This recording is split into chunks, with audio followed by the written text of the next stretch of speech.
Okay, so get ready to, Get ready to time travel. You wanted the inside scoop on that discovery in Borneo, The one about finding a 120-million-year-old part of Earth. We've got stacks of research on that. wow. From news articles to, straight up scientific papers. I'm talking headlines, Okay. 120-million-year-old part of Earth just got discovered. Details inside from the Times of India.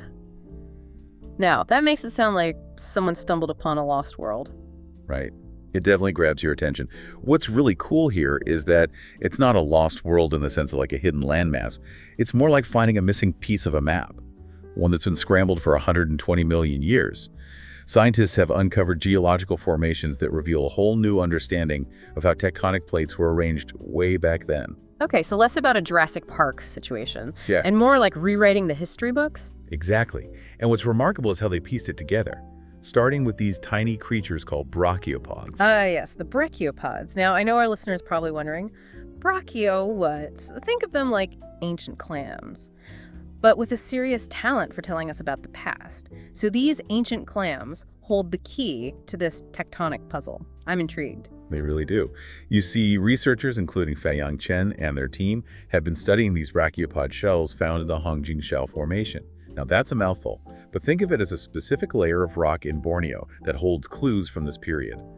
What they found were dense clusters of a specific type of brachiopod called Paleobolus unionensis. And here's the kicker. This is the oldest example of this kind of brachiopod clustering ever discovered. So it's their social lives that are spilling the secrets. I mean, why is clustering so significant? It's all about the environment. These brachiopods were homebodies, and their preferred digs tell us a lot about what that part of the world was like 120 million years ago. The depth of the water, the currents, even the climate. These brachiopod clusters are like time capsules preserving those details. Okay, that's pretty neat, but we're talking about a whole different configuration of continents here. How do we get from clam clusters to continental drift? Great question. This is where things get really fascinating. Scientists use a technique called paleomagnetism. Imagine tiny magnets trapped within the rock, aligning themselves with the Earth's magnetic field at the time the rock was formed. By analyzing these ancient compasses, scientists can figure out the latitude at which the rock formed. So it's like looking back in time at Earth's own compass, frozen within these rocks. Precisely. And because these brachiopod clusters gave a precise location and age 120 million years old, in a specific part of Borneo, scientists could compare the magnetic alignment from those rocks to other data points from the same period. It's like those brachiopods were holding the map steady while the continents played musical chairs around them. I like that analogy. Yeah. And what they found when they added this new data to existing models was astonishing. The tectonic plates in that region were arranged completely differently than previously thought. We're talking about a major reshuffling of the map. Wow, continental reshuffling.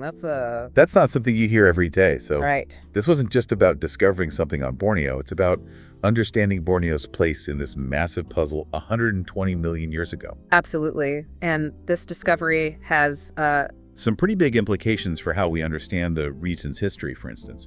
Did you know that Borneo is still tectonically active today? Oh, absolutely. Earthquakes, volcanoes. The whole shebang, right? Exactly. And that's why understanding Borneo's ancient past is so crucial. By studying how those plates have moved and interacted over millions of years, scientists can start to piece together the forces that are still shaping Southeast Asia today. So we're not just talking about ancient history here. This has real-world implications. Precisely. This kind of research can help us understand things like earthquake risks, volcanic activity, even the formation of natural resources. It's incredible how these tiny clues from the past, like those brachiopods, can have such a big impact on our understanding of the present and even the future. It's a perfect example of how science connects the dots across vast stretches of time, and this discovery in Borneo is really just the tip of the iceberg. So what's next for researchers in this field? What mysteries are they hoping to unravel next?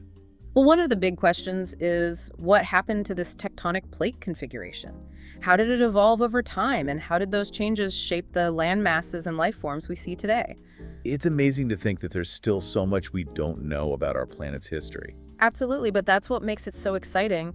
Every discovery opens up new avenues for exploration and pushes us to rethink what we thought we knew about our place in the universe. It certainly makes you appreciate the immense scale of geological time and the incredible forces that have shaped our world. This has been an incredible journey into the depths of Earth's history, and it all started with a few ancient clams in Borneo. It just goes to show that sometimes the most significant discoveries come from the most unexpected places. Thanks for taking this deep dive with us and for shedding light on this remarkable discovery. Until next time, keep exploring.